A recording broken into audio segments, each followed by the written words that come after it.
Hey, Lauren here, wanting to answer a big question, or a question that I get asked frequently about female desire and libido and interest and arousal when it comes to sex. And that's the question, is there a pill I can take?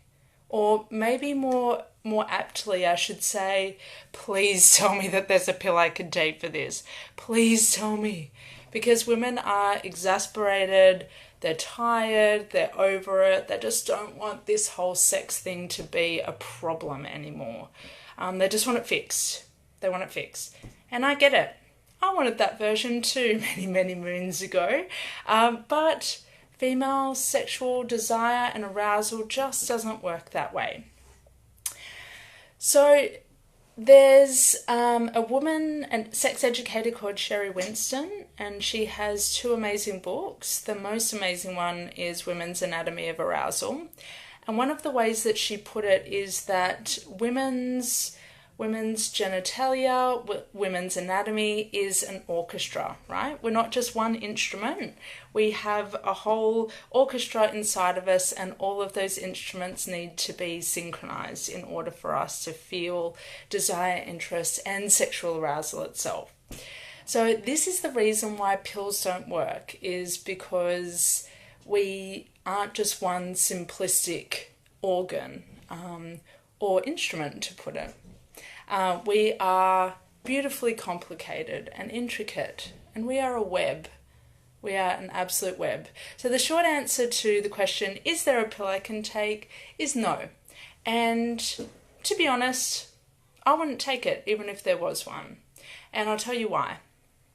Shortcuts in sex don't work. And shortcuts don't work because we bypass a lot of skills, really vital skills that we need to learn to actually take us to the depths or take us to the place where we really want to be or we actually want to go.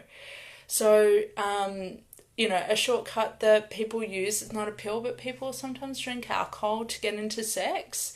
I used to do that again many moons ago. I used to drink alcohol to get into sex, but I don't do this anymore because it feels fake and it feels inauthentic to me now. And I've come to a place where I've learned enough organically, and I've learned how my body works.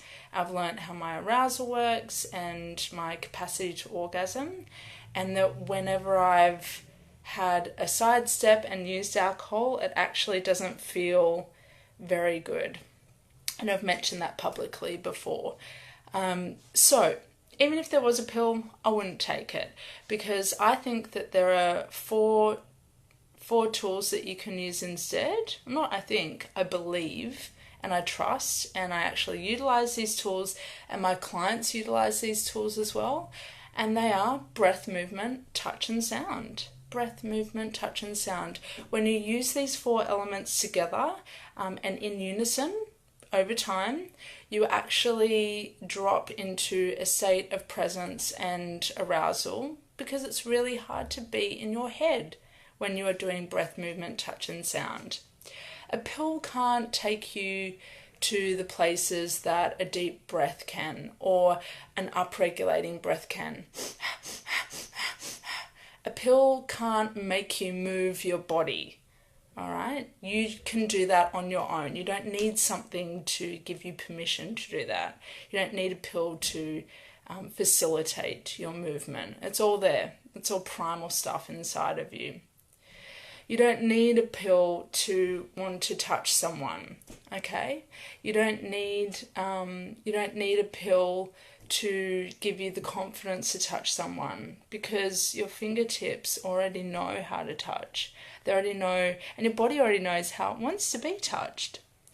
And there definitely isn't a pill that will help you to make sound. Sound is the most effective way to clear the crap from your body and to get you into a state of deep pleasure and arousal and presence with what's down there. Oh, there's no pill that can give you permission to do that or can make you do that.